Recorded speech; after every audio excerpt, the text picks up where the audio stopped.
All right, so this is the spot. Got some trees to weave through over here, over there. Got that big ball thing in the background and the gazebo over here. Looking pretty good. And I don't see any people.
So ended up getting kicked out of here, so I'm just packing up my stuff and heading on out. I think the guy who owns the museum here came by and told me I gotta get out. So a little bit earlier end of the day than I hoped, but what can you do? So I wanted to show you guys that video really quickly because I've been thinking about it recently, and I really want to start documenting my FPV progress a little bit more. I want to have like a catalog of videos that I can eventually, a couple of years from now, look back on and see how I've improved, how my flying's changed. I just think I'd regret not keeping any of that. Also, I want to force myself to go out and fly more often so that I can improve more quickly. So because of those two reasons, I decided to start this new segment on my channel where every month I'm going to force myself to choose one flight that was my favorite flight that month, share it with you guys, talk about why it was significant for me, and also share a couple things that I learned so that hopefully you guys can learn from them as well. So this is going to be the first video of that series. It's not going to be anything special now, but hopefully it'll evolve as time goes on. So anyways, this flight was first of all really cool for me because it was a location where I never would have been able to fly in normally.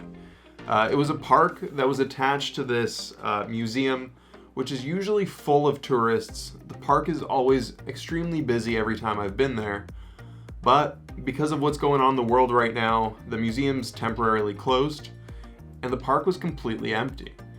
So I took it as an opportunity to drive across the island that I live on to fly in this park, because it might be my only chance. Unfortunately, I only got to fly there for about 45 minutes before getting kicked out. But honestly, it was one of the most fun spots that I've flown in on the island here. So hopefully I have a chance to go back there sometime. Besides that, there were a few things that I experimented with on this flight, which really made it stand out to me and caused me to learn a few things. The first one was my controller sensitivity, or rates. This was the first flight in which I tried to drastically lower my rates. If you guys are just starting out in the hobby, you might have heard that word thrown around. What rates are?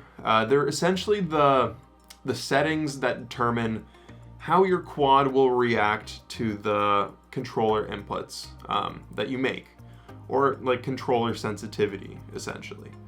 So in this flight, I lowered my rates, which practically means that I lowered my controller sensitivity.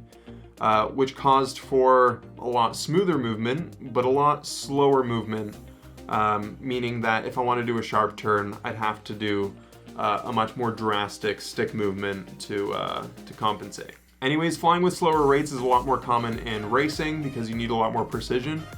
But honestly, I just feel like a lot of beginners just start with much higher rates than they should be flying. And this is a problem that I had. I turned my sensitivity up incredibly high because I was looking at all these freestyle pilots like Mr. Steele who do a lot of quick movements, quick flips, quick rolls. However, when you're first starting out, I feel like it's a lot harder to learn how to fly precisely if you have your rates set that high. So this time I drastically lowered my rates, and I really enjoyed the added fluidity to my flying. The drone really just felt like it was floating through the air. And honestly, most of the time, the quick flips and stuff like that don't look that great when you're watching them back. They're really impressive, but if you're showing your friends, a lot of time, people who don't fly FPV prefer the slow, fluid movements. And when it comes to flying, I found it a lot more fun to fly that way as well. I also experimented with a much higher camera tilt than I was used to on this flight. I'll grab a drone right here. This isn't the same one I used, but by increasing my camera angle to, I'd say about 40 degrees on this flight, it caused me to fly with my drone tilted much more forward, which gave me a lot more speed because the propellers were using more thrust to push forward instead of simply pushing upwards. And also it felt like I had a lot more control and I was able to do sharper turns.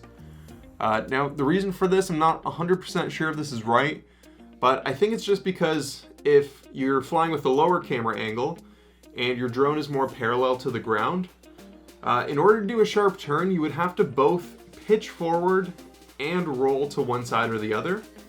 While if your drone's already pitched forward, it's a much easier and more simple move to simply roll in one direction or the other.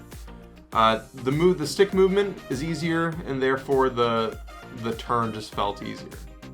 I don't know if that's exactly why, but in general, everything just felt a little bit more natural. Besides those two things, I also did have one failure that I learned from during this flight. And that was because I really intended on using the footage from the flight to practice stabilizing using RealSteady Go. For those of you who don't know, RealSteady is, in my opinion, a really great stabilization software for GoPro footage. I think it does a much better job at giving you a very fluid, stable video than the internal stabilization in the camera. However, one thing that I didn't know is that if you already use the stabilization feature in your GoPro, you can't further stabilize it in RealSteady Go. In order for RealSteady to accept your footage, you have to record the footage being completely unstabilized. So I did have stabilization turned on in my GoPro, and then I wasn't able to input that stuff into RealSteady. So definitely a good lesson for future flights. Anyways, that's pretty much it. This is my favorite flight this month. Those are the things I learned from it. Hopefully you guys learned something from my mistakes as well. And hopefully these videos will be a little bit more structured and planned in the future, so that they can be a little bit more interesting for you guys. Let me know what you guys think of this new content. It's a little bit different than what I normally do. Let me know if you guys are even interested in seeing my flight progress, my flight footage. But yeah, if you guys liked it, give this video a like, subscribe if you want to see more content, and I'll see you guys in the next one. Peace.